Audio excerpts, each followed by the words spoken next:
కాశ్మీర్ చాలా డెవలప్ అవుతుంది. అక్కడ లోకల్స్ వాళ్ళు కూడా చాలా హ్యాపీ ఉన్నారు. ఎందుకంటే టూరిజం దాదాపు 80% పెరిగింది. మెయిన్ ఈ టూరిజం చేస్తూనే ఎమిరేట్ టూరిజం తగ్గుతుంది, అక్కడ లోకల్ వాళ్ళకి జాబ్ దొరకకూడదు అని మెయిన్ టార్గెట్ చేసింది దానికోసమే.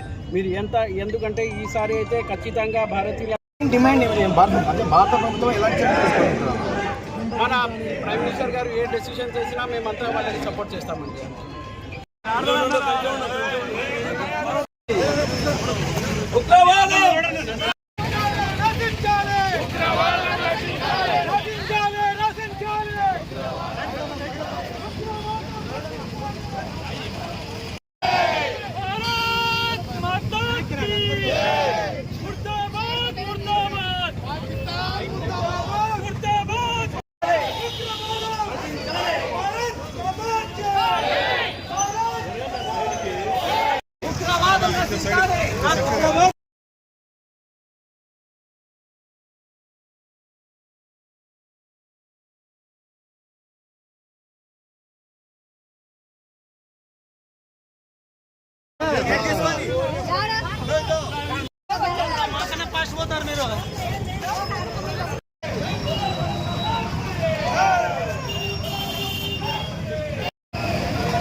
पानी पानी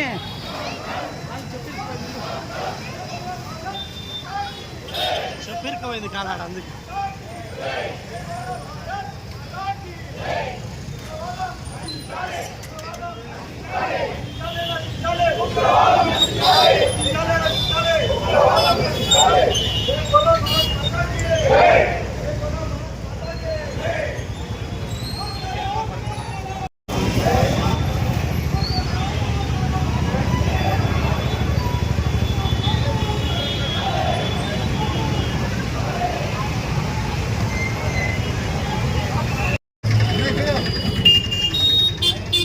జెండా వదిలేనా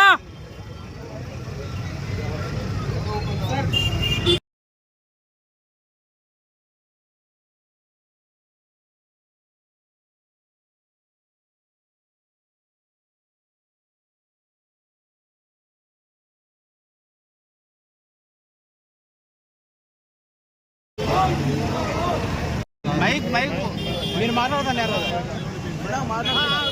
మైక్ अरे माइक बुला ले फिर जरा जरा हॉस्पिटल तेल दे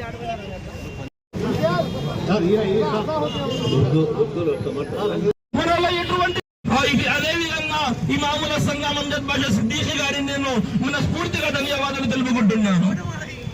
నరేంద్ర మోదీ గారు, మీరు మన పిఎం గారు, మనకు పూర్తి నమ్మకం ఉంది. ఈసారి ఆ పాకిస్తాన్ నా కొడుకులకు కొట్టే దెబ్బ మన భారతదేశ దెబ్బ పాకిస్తాన్ అప్పలాగా ఉండాలని గట్టిగా నేను విన్నవిస్తున్నాను. నాకు ఎవరైతే ఈ అవకాశం ఇచ్చినారో పెద్దల గురించి ధన్యవాదాలు. స్విట్జర్లాండ్ లాగా తయారైతుంది. టూరిస్టు దాదాపు 80% పెరిగినారు. అక్కడ ఇది డెవలప్మెంట్ అవుతుందని సహించకుండా వాళ్ళు, ఎందుకంటే అక్కడ లోకల్స్ వాళ్ళు కూడా చాలా హ్యాపీగా ఉంటాయి. కాశ్మీర్లో అందరూ ఎంప్లాయ్మెంట్, అందరూ యూత్ కి అంతా ఎంప్లాయ్మెంట్ చాలా మంది ఇచ్చారు. ఎందుకంటే టూరిజం పెరిగింది కాబట్టి అందరూ హ్యాపీగా ఉంటాయి. దీనికోసం సహించకుండా ఒక జెలసీతో దానికోసం వాళ్ళు వచ్చేసి ఒక మతంని అడ్డున పెట్టుకొని మేము కాలుస్తున్నామని వాళ్ళు, మీరు ఒక్కసారిగా లేదు మీరు ఇట్లా అని తప్పు ఇది చేసి మన మధ్యనే చుట్టులాట పెట్టేసి ఇది చేస్తారు. కానీ భారతదేశంలో అట్లా ఏం లేదు.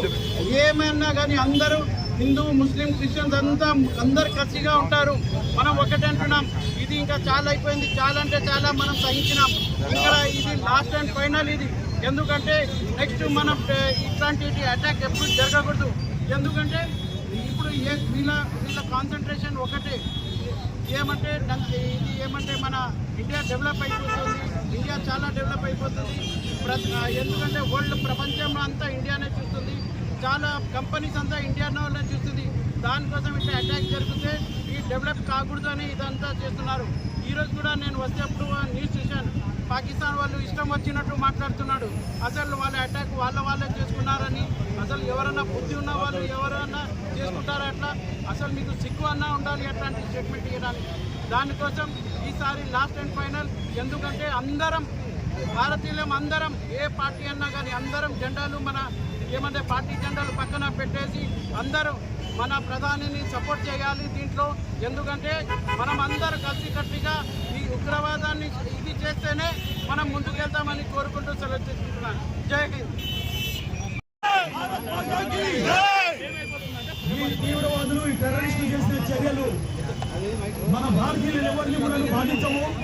అరాచకాన్ని చెప్తూ ఉంటే ఎటువంటి ధైర్యంతో, ఎంత ధైర్యంతో చెప్తున్నాడో ఆ ధైర్యమే చాలు. ఈ రోజు శ్రీనగర్ లో మన మిలిటరీ చీఫ్ గారు వెళ్తూనే SSI వాళ్ళ కమాండర్ ను ఒకరిని చంపి పారేశారు. ఆ తర్వాత వచ్చేసేసి అనేకమైన కార్యక్రమాలు చేసేసి మొన్న చేసిన దురాక్రమణలందరినీ కూడా చంపడం జరిగింది.